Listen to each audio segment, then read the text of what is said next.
Ladies and gentlemen, welcome back, everyone. If I could invite you all to take your seats. I think we still have a few people straggling in from the other sessions, but we would like to get this show on the road because obviously everybody's excited to get to dinner, especially Mr. Steedman.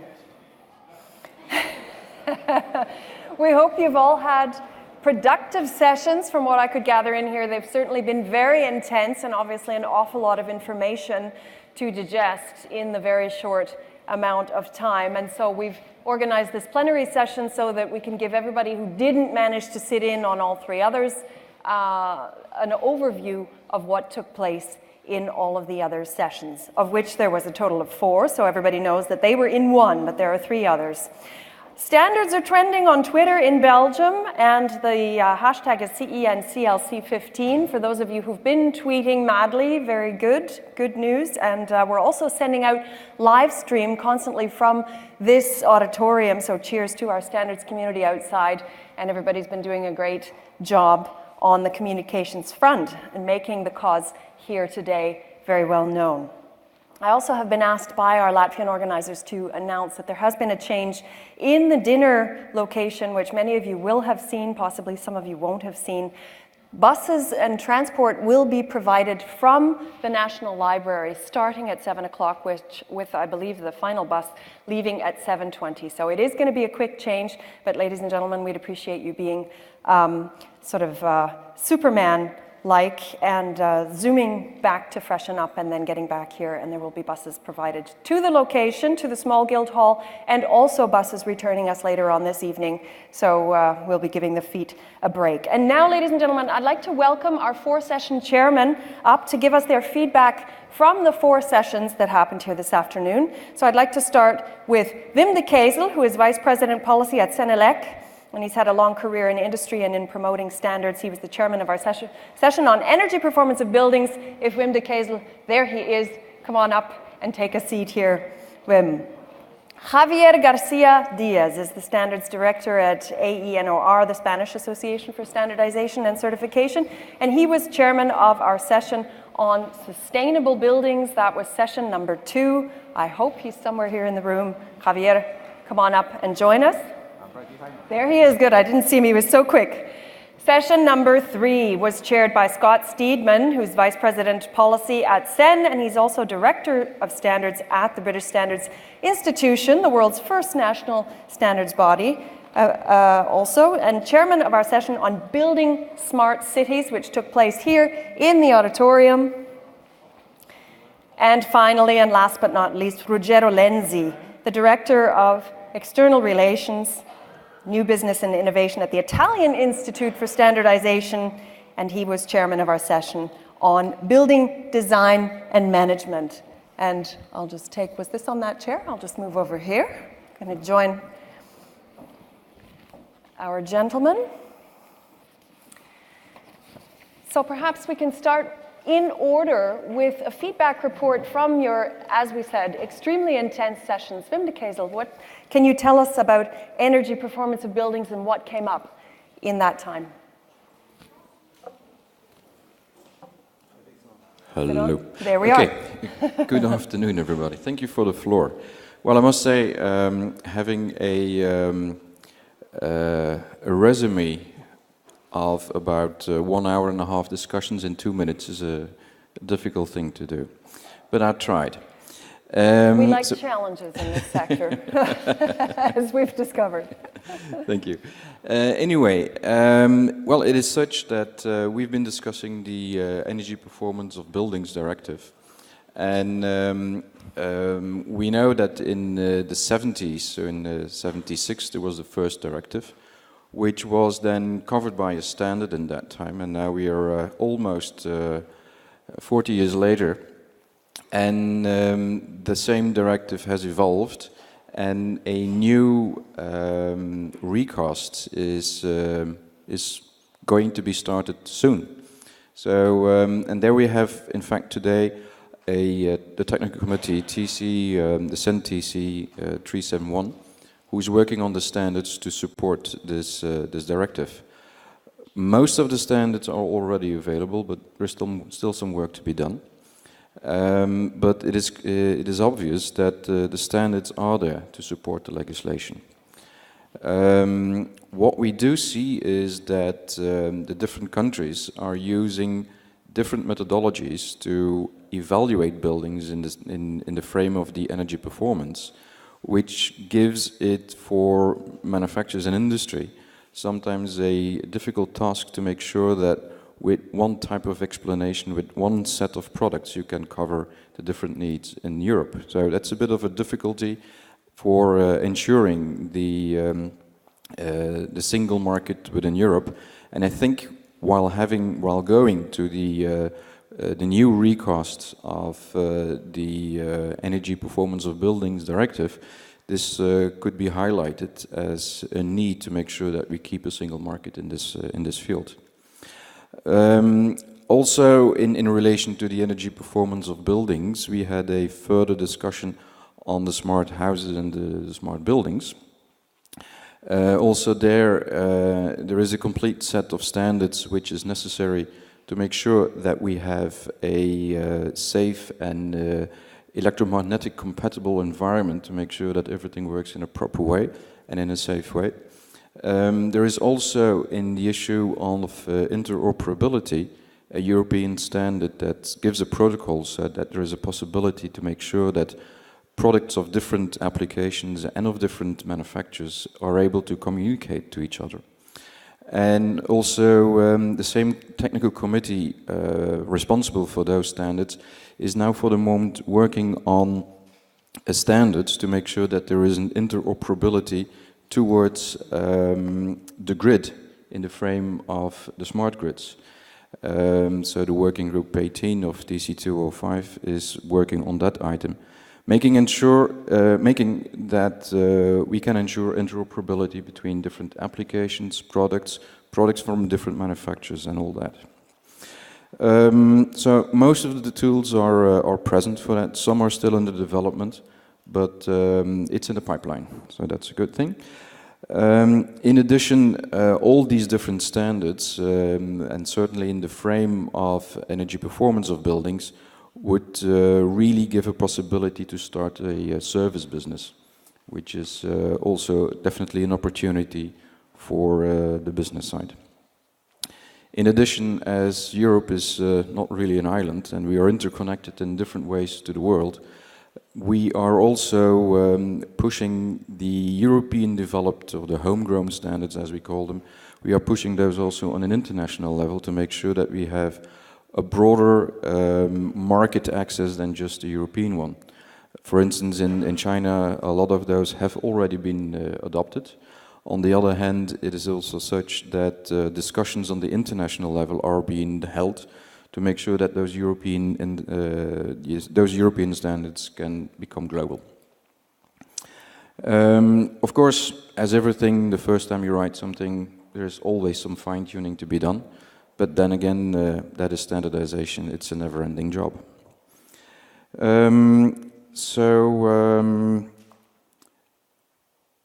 I think that could be more or less the roundup. Maybe a last item on the last presentation that we had is that, as we already said in the beginning, standards are supporting legislation. It's then also important that the legislator is putting the limits in terms of energy performance of buildings, and that the standards are providing the methodology to make sure that we do it in the same way. And, well, the request to national authorities of member states and also national standardization bodies and technical committees is to implement those ENs as such and make sure that they're being used. And the whole objective in standardization is making sure that those standards are transparent, easy to be used and understood, so that it can be that it really can help business. Thank you. Thank you very much, Mr. de Kesel, for that roundup of the session on energy performance of buildings. And we'll move right on to Javier Garcia Diàz. We'll come back with some questions afterwards once we've heard from all of our chairmen. Going beyond energy efficiency to resource efficiency, that was the topic in sustainable buildings, session number 2. Javier Garcia Diàz. Let us know. Thank you very much. Yes. As Wim said, it's complicated in the 2 minutes we had since we came down here to summarize a 1 hour very Yeah, a little bit more. So, but I think overall we did have a very good panel of speakers that gave a good perspective of the situation around this topic of sustainable buildings. So we had the perspective of the European regulator, the European Commission. We had the perspective of the experts that are working within our technical committees to develop the standards that are being developed or that have been developed to support existing policies. And we had also the perspective of the users or the sufferers of the standards at the end of the day. It was, in this case, a producer of construction wood products and a construction company, and, who is, again, possibly the final point of the chain, no? The one incorporating the construction product into the building. So what was, more or less trying to summarize, what was the main findings or the main debate in this case of sustainable buildings? There's clearly a very clear and not so voluntary legal framework based on harmonized European standards. There is, I say a little joke there because there was some debate about the degree of voluntariness of these standards in this case, but it was made very clear that this is a mandatory and well-established regulatory framework. There's been an evolution in that regulatory framework from the previous directive on construction products to the currently existing regulation on construction products, and this evolution has to a big extent been based precisely on these ideas of considering the environmental impact of construction products and their use of natural resources and the idea of sustainability and their contribution to the sustainability of the buildings in the last case. So there is the evolution of the legal framework has gone in that line, and the standards work has developed along that line precisely, and it's no secret, precisely because of the request of the European Commission to develop this set of European standards to support this approach or this evolution of the regulatory framework to consider environmental impact and sustainability of products and buildings. So we found there is a set of standards in place that, and some under development, that are there to support the assessment of the sustainability of the buildings and the products.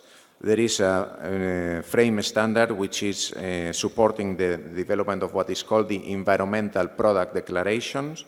These are the tools that allow to compare results of on a performance basis of the different products once they are in use, and also considering the type of use and the life cycle of those products within the building.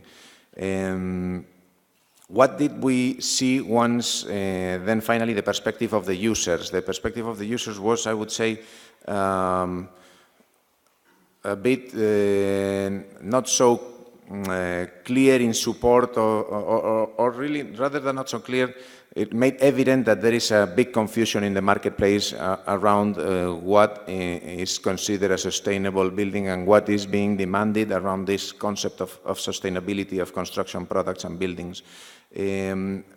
Part of the feedback was that the standards existing are complicated to be used. So this is not something simple that any construction product manufacturer can use in his factory, and there is a need for support in order to understand and to use adequately these standards. Not as a consequence of this, but surely does not contribute to avoid it, there is a reality in the marketplace of a tremendous proliferation of private schemes of certification, of eco-labelings, of sustainability in building construction, etc., which adds confusion to the marketplace, adds confusion to the producers and to the constructors, and adds costs to them. So we also spend some time around the idea of how can the European standardization system contribute to reduce that proliferation of schemes and that confusion in the marketplace.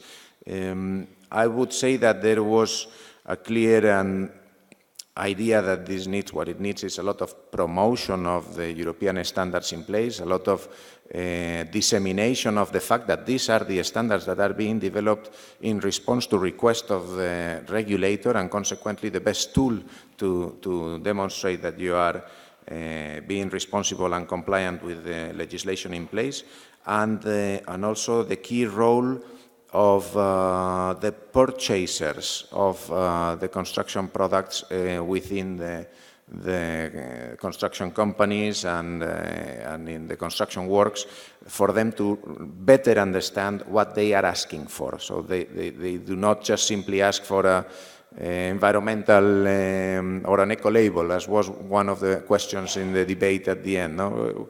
What do I ask for when I ask for an eco label, or what do I have to? No, that's not known. So we need to. When I say we, I mean ourselves from the standardization system, but obviously together with the European Commission and with the industry together to disseminate and to this message and to help these purchasers better know what they're asking for, and this way avoid this confusion in the marketplace. So this is more or less what we discussed about. I left a lot of things out, but I see there are several of the colleagues in the panel here around, so if you have any questions, we can deal with them. Let's hope we can get to some questions after we've heard from the other two chairmen. Thank you very much. Javier, Scott, Steedman, smart cities were here in this room with you. Tell us what came up in a very, very action-packed Thank you, Karin. Yes, it was a marvelous and stimulating discussion. So where to start, really? We had 5 fabulous speakers who tackled the problem from the city scale, who deconstructed it to the technology, who put it back in a package of standards, and then who enriched a discussion around what is the future of our environmental world, our urban world for citizens. So thinking about smartness and what it means, there are standards in this space. We have done a lot of work to think about that. So smartness implies an holistic approach, including good governance, adequate organization, processes and behaviors, and appropriate innovative use of techniques, technologies, and natural resources, we were told. Well, that just about covers it, isn't it? I mean, that's just about everything you can imagine. So there we are, governance, processes, and technologies.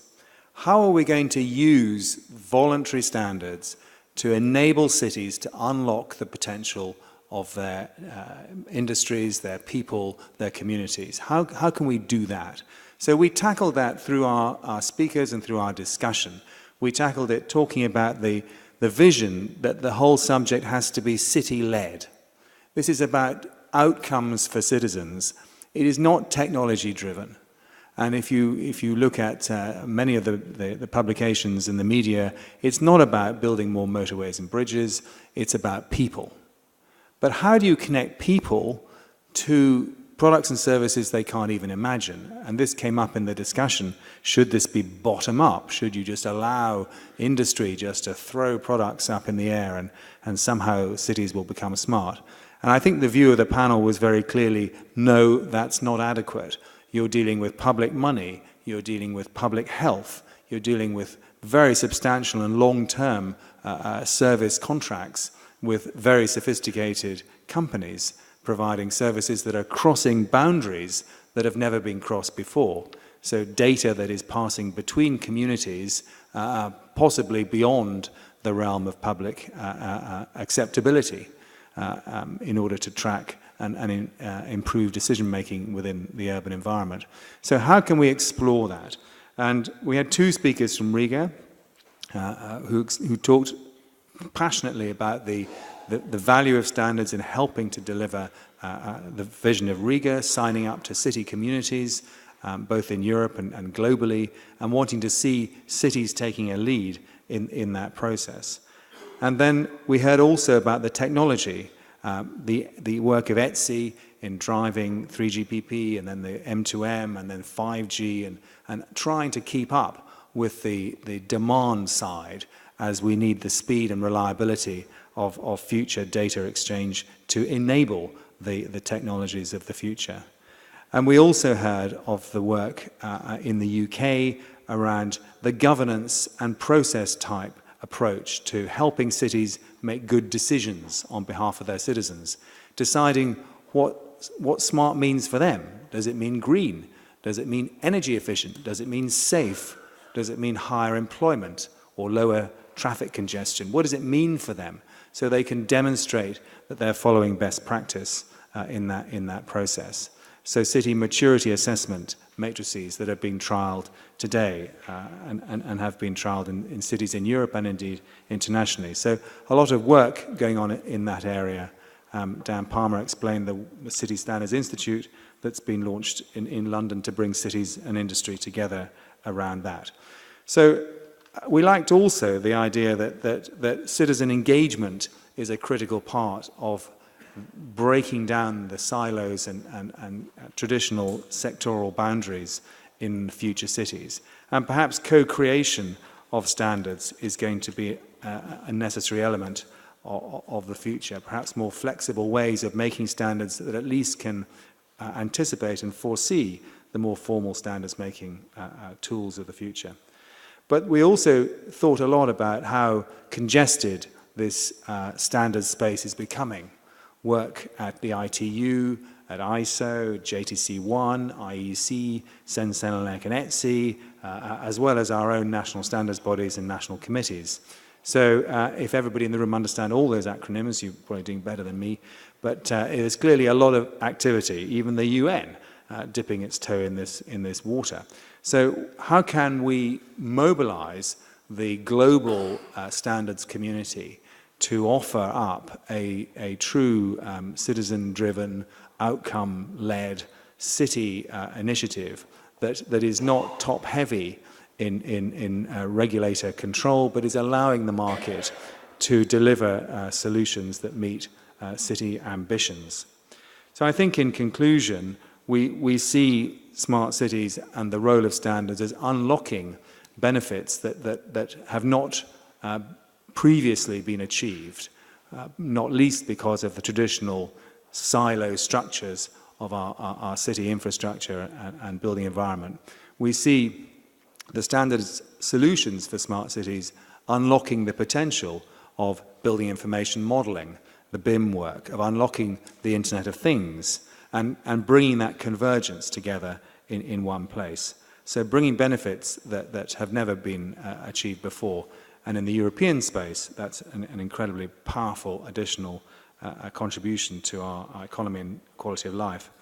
So I think that there were three main points I wound up on here. One was the really essential approach to the coordination of standards work globally, and to demonstrating through a standards vision that this can be market-led, and by market I mean city-led, citizen-led, supported by standards bodies to develop a voluntary process to take this journey forwards.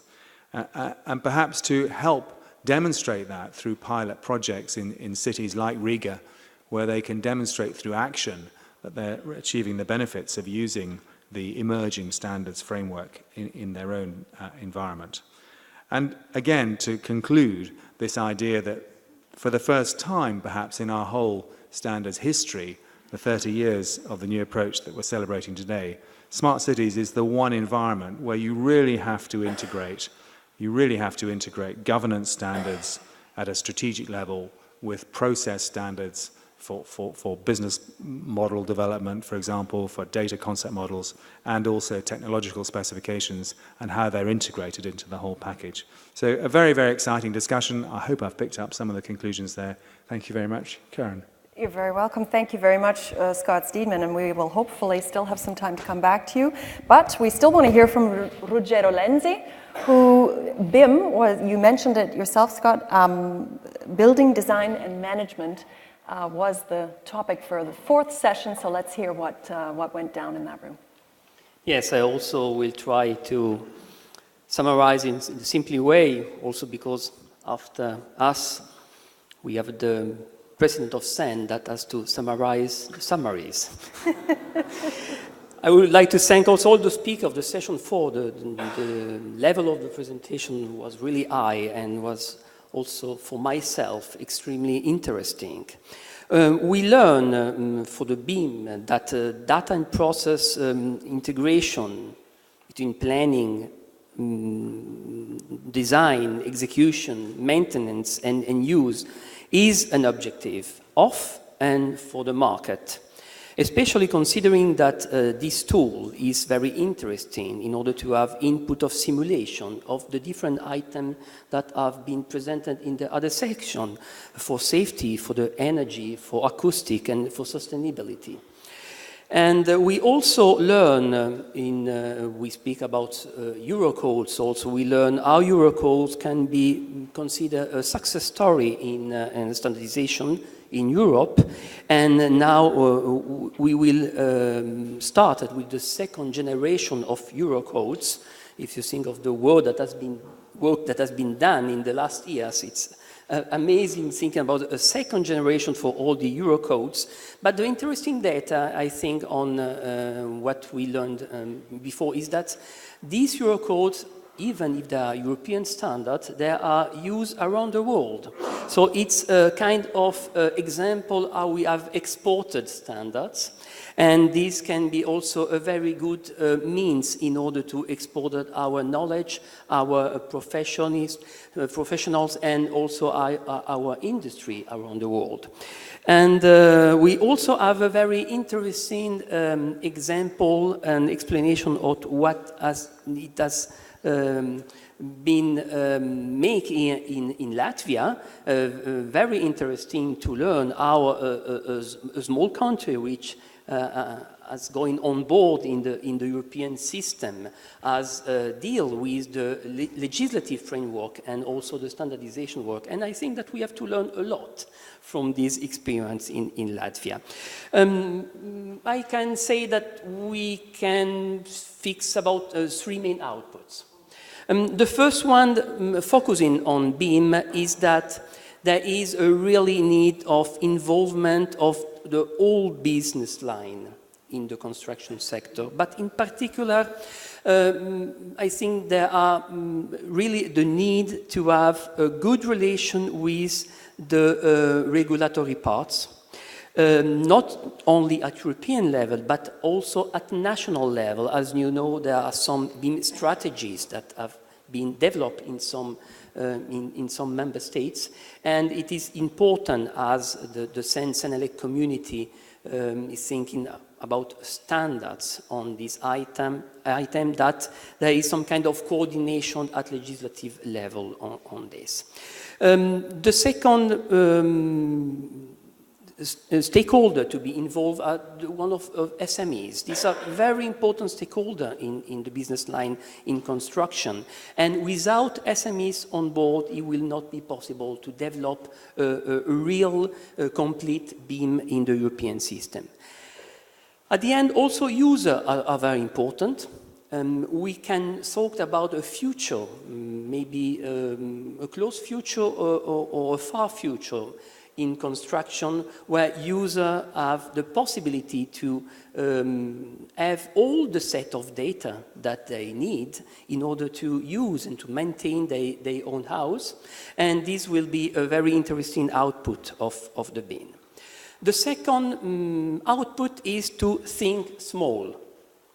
That it's an important message for Eurocode and even much important for BIM, because we have to think about this tool to be applied on the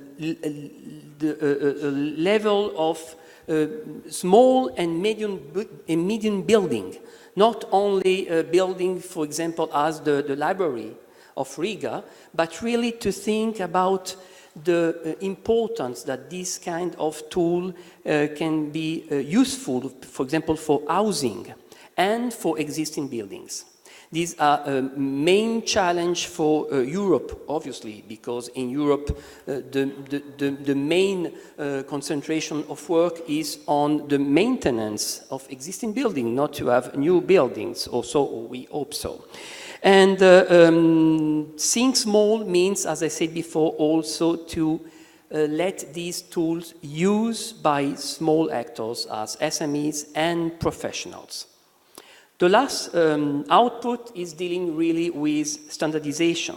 It's obviously a challenge to go in an arena finding possibility of harmonization and standardization when applications are already on place on the market. It's not only the case of BIM. We have other experience where there are difficulties for standardization to go into a market which has been already defined by some, for example, private standards. But we really hope that the new CENTC 442, which has just been create in CEN, and for which we hope that lots of stakeholders of different country and member of the CEN system will participate in order to find really a solution of interoperability, some kind of open source solution, and that's mean obviously that actors of the process are involved and considered, but also that the different product data catalog are in a certain way compatible with the solution. And in particular, and I finish with that, it is really a challenge because that means the capacity of the European standardization work to find the correct balance between the possibility to have a unique common standard and also to let the national level to have their own standard where there is no need of one unique European standard, and by considering obviously the work which are performed at the ISO global level. This is an important issue for standardization. So these are the main output of the session 4. Thank you very much, Ruggero, Lensi. Ladies and gentlemen, obviously our time has run away from us.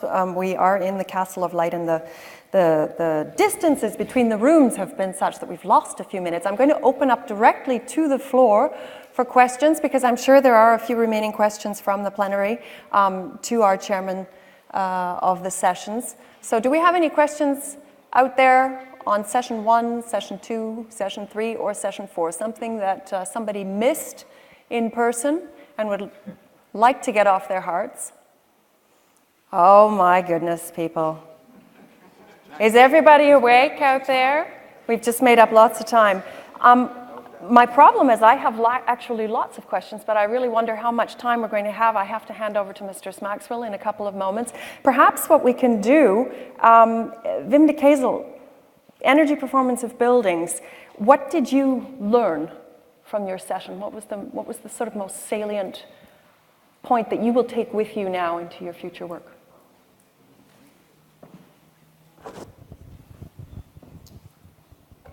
Well, to me, what was new is that the standards being developed in the frame of energy performance of building are going to guarantee for the future the near zero energy buildings. How realistic is that? That is a fact. It will be a fact for definitely the new buildings. The major challenge will be for the existing buildings, how we gonna get there. Of course, a complete refurbishment or complete renovation of a building will give that possibility, but it will be far more difficult due to the existing infrastructure.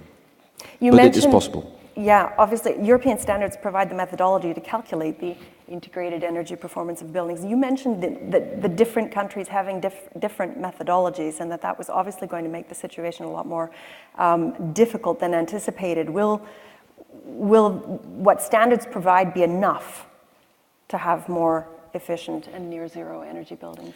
No, it will not be enough. They will have to be implemented, and they will have to be referred to from a national basis. It is such that it is still a member state responsibility, it's not a European responsibility, how to maintain and upgrade buildings. And it's also the directive itself is a minimum directive, being implemented on a national basis the way that the national authorities see fit in the member states. Also, they're holding on to the national methodologies that they have. And the way forward should be, and that will be definitely to the benefit of solutions to be provided from different manufacturers, from industry. If the methodology would be unified, then it will be easier to provide the necessary information concerning the different systems and their contribution to the performance, the energy performance of the buildings. So that's a real challenge. And the Commission, as Mr. Leersneder has been put forward during his presentation, is willing to receive that information during the request for information for the new recast for the directive. So that is definitely something that needs to be put forward during the consultation, which is going to be held in the near future. Thank you very much, Mr. de Kesel. Perhaps you could pass the microphone to Mr. Garcia Diàz. Can you perhaps give us the same? Yes. Oh, question down on the floor. Oh, Eureka. A question from John Park. Or a question from somewhere. Where is the question? Do we have a microphone? Sprinting down the room. Just introduce yourself, John, and tell us who you'd like to pose your question to. Have we got a microphone sound down here? Might have to ask you to use the lungs God gave you, John. There we are. There we are. It's turned green. Yes, John Park from the Sustainable Building session. Just as exciting as this one. Energy of performance of buildings. There has a lot been written recently about the theoretical performance and the actual performance, which seem to be hugely different. Is anything being looked at in order to address how variable it is if you can design a building to the nth degree and yet somebody goes out and leaves a door open, it blows everything out of the window as to the actual theoretical building performance and the actual? Well, it all depends into what types of systems that you're going to look into. If you look to the passive provisions to save energy, for instance, other windows with double or triple windows, insulation and all that kind of stuff, there you definitely have a possibility of easily calculating what the benefit is going to be. Open doors, that's a bit of difficulty, but if you put in automation, then you definitely can make sure that the open door is going to be closed when nobody needs to pass through. It goes together with other possible automatisms in a building for lighting, for heating, for cooling, switching off a lot of products, equipment which is in standby, for which there is no need as there is no one in the room or in the building. At that time, you definitely can calculate and you have a very good estimation on where you need to go, depending on the type of building. And I think for a tertiary building, it's quite evident that you can easily calculate a lot of things. For a household, it's a little bit more difficult because you have to make a lot of assumptions, which are then, okay, questionable, but you can continue discussing on that. So I think for the residential markets, it's going to be far more difficult to really have a return on investment. But for tertiary buildings, it will definitely be the case, and it can be huge. And there might be a discrepancy between the theoretical and the real benefits of those systems, but there is definitely a benefit and there will be a return on investment. Thanks very much for that question, John Park. Scott Steedman, you'd like to comment on this? Yes, John, good question. I think it's extremely difficult to physically instrument and measure existing buildings, but the work of the building information modeling, the BIM standards, and their transition into the operation use of the assets will allow that process to happen in future. So now, instead of being given the keys to the building and 6 months later a rolled up set of drawings, you'll get the DVD. And with the DVD allows the owner of the building the real possibility of measuring and monitoring its true performance. So I'm very confident now that those standards, which are now only a year old, will make a big change, particularly in new construction, but then increasingly through other assets as the new BIM standards move into the operational stage. I just want to come back to something that got mentioned in your session, the term replicable solutions, because you were obviously talking about sharing best practice is really what it's all about. Perhaps if we could just round this off by coming back to our host city, Riga, which has proven to be obviously a best practice example. Perhaps you could comment just a bit more on their example and how links with standardization organizations can be improved in the future for other cities who are looking to replicate solutions that have been demonstrated. Yes, well, Anita from Riga, here, the city, made a marvelous presentation talking about the pioneering work in Riga of using some of the early standards that have now been published to demonstrate Riga's achievements, to assess it as a sustainable city, and to share that in order to enable other cities in Europe to deliver similar replicable solutions. So it was a very interesting exercise, and I do hope that Anita and the city of Riga will show more leadership, even more leadership in future, to bringing cities together around their own performance. But sharing that experience of using some of the standards already existing to develop their own city performance in future. Thank you very much, Scott Steedman. Are there any more questions from the floor at this point? Because I think I'm going to be forced to wrap up our discussions. Unfortunately, we could have probably used another 2 hours to have a question session up here on the stage. Thank you very much to all of our session chairmen, Scott Steedman, Ruggero, Lensi, Javier, Garcia, Diàz, and Wim de Kesel. Thank you very much for also using your brain schmaltz at the end of the day here to put all of that information into relatively digestible capsules.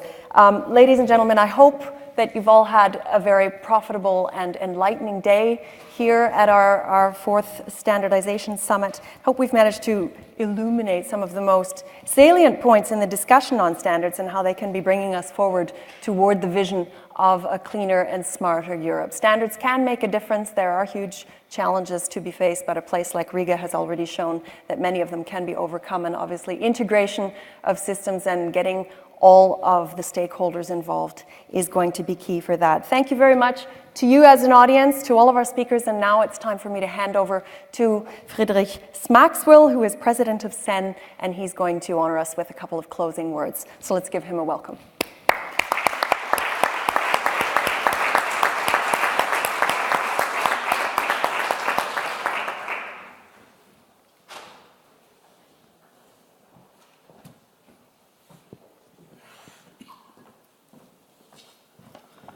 Yeah, ladies and gentlemen, I will try to summarize as short as possible with only one word. Wow. What an intense afternoon. We have been, thank you very much, a few words I have to add. It was a very intense afternoon, 4.5 hours, with a lot of presentations of content, information, expectations, also recognition of the value of standardization in all these subjects. I'm a little bit nervous with all the overwhelming love is coming from the Commission to us, but we will manage this for sure. So many discussions, very good breakout sessions with a lot of content. And even on the Twitter side, you have heard in the afternoon we were top runner in the trending topic list, so even the public was very interesting what we are doing. It seems that we have chosen an utmost important topic for the European Standardization Summit this year, and it's important for our members, for our organization, for the policy makers, for the regulators, and all the stakeholders in private and public sectors. How can standardization support a transition to a cleaner and smarter economy with a focus to the construction sector. And Ruggero, thank you very much for reminding me not to summarize the summary of you. It was a very good hint to shorten my intervention. I will not do it. I would only dilute your very sound summary and presentations of the day. But I can at least conclude there are so many activities already going on. In some areas we have standards. In other areas, standards are on their way. In other areas are many, many things still to do. And I was part of the smart city discussions. And this appears to me a very complex subject. It's very important to find their way along the different aspects. I wouldn't say it's a cloud, but it's still a challenge to get a clear direction how to manage such complex issues. And it gives a trend and shows a trend in standardization. Coming from product standardization, supporting trade, single market, going to system standardization, to horizontal standardization, to a system of system or even holistic standardization. So we are going into a direction which is very demanding and very complex, and it works only by participation of all interested, all relevant stakeholders, which goes far beyond of only the standardization organization. It's a tremendous challenge, and I hope you will agree with me that the summit today has been an extremely interesting, enlightening, encouraging event. We have got a clue how standardization can support the transition to a cleaner and smarter economy, and you hopefully will agree with me that's one of the main challenges in the 21st century, and it's a top priority for construction industry, the wider business community, as well for policymakers and legislators, both certainly on national, on European level, and I'm quite sure it goes far beyond to the international level. I will bring you closer to the gala dinner, and I would like to thank you on behalf of CEN and CENELEC to everyone who has contributed to our summit this afternoon, including the invited speakers, our facilitator, Karin Helmstaedt, as well as the chairman and speakers in the parallel sessions.